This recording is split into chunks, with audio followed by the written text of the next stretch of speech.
अस्सलामुअलैकुम दोस्तों, 1 अक्टूबर की रात को इसराइल के देश में आसमान में कुछ ऐसा नजारा दिखाई दिया। ये कोई पटाखे नहीं थे, मिसाइल्स थी। 180 से ज्यादा बैलिस्टिक मिसाइल्स जो इसराइल के ऊपर छोड़ी ईरान के देश ने। इन मिसाइल्स को लॉन्च करने का ऑर्डर सीधा ईरान के हेड ऑफ स्टेट और supreme leader Ayatollah Ali Khamenei ने दिया था। ईरान की IRGC Islamic revolutionary guard corps जो इनकी आर्मी का एक हिस्सा है, उनके अनुसार 90% से ज्यादा मिसाइलों ने अपना टारगेट सक्सेसफुली हिट किया। लेकिन दूसरी तरफ इसराइल देश का कहना है कि ज्यादातर मिसाइलें एक्चुअली में इंटरसेप्ट कर ली गई थी इसराइल के एयर डिफेंस सिस्टम के द्वारा। इन मिसाइल्स की वजह से जो तबाही मची उनकी कई इमेजेस सामने आई।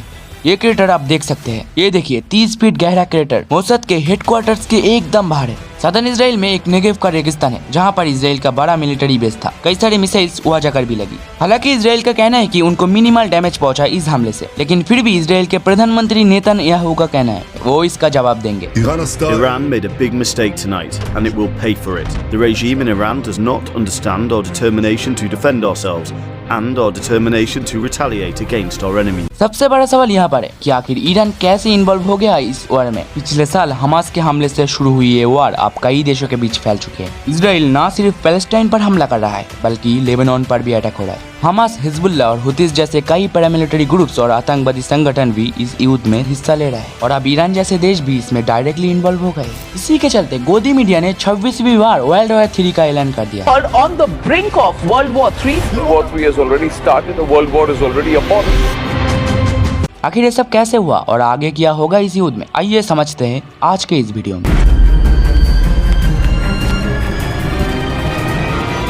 सच है कि इस वार में कई सारे देश इन्वॉल्व हो चुके हैं और अगर हालात इसी तरीके से बिगड़ते रहे तो धीरे धीरे एक रीजनल वार बन सकती है मिडिल ईस्ट में। लेकिन इसे वर्ल्ड वॉर 3 कहना है एक बहुत बड़ा मजाक है। ऐसा मैं क्यों कह रहा हूँ, क्योंकि ये पहली बार नहीं है कि ईरान के देश ने इसराइल के देश पर हमला किया हो। इस साल कुछ ही महीने पहले की बात है, 13 अप्रैल को 300 से ज्यादा ड्रोन्स और मिसाइल्स की बौछार हुई इसराइल के ऊपर। अगर आप टोटल मशीनरी डिप्लॉयड के मामले में देखोगे तो अप्रैल वाला हमला अभी के अक्टूबर वाले हमले से कई ज्यादा बड़ा था। करीब 170 ड्रोन्स, 30 क्रूज मिसाइल्स और 110 बैलिस्टिक मिसाइल्स इसराइल के ऊपर छोड़ी गई। और मैं ज्यादा कुछ बोलना नहीं चाहता, आपको डिटेल्स में जानने के लिए ध्रुव राठी का वीडियो देखना पड़ेगा जिसका लिंक मैं डिस्क्रिप्शन बॉक्स में दे दिया। आज का छोटा सा वीडियो इतना ही था। वीडियो को पूरा देखने के लिए धन्यवाद। फिर मिलते हैं अगले वीडियो में। अल्लाह हाफिज।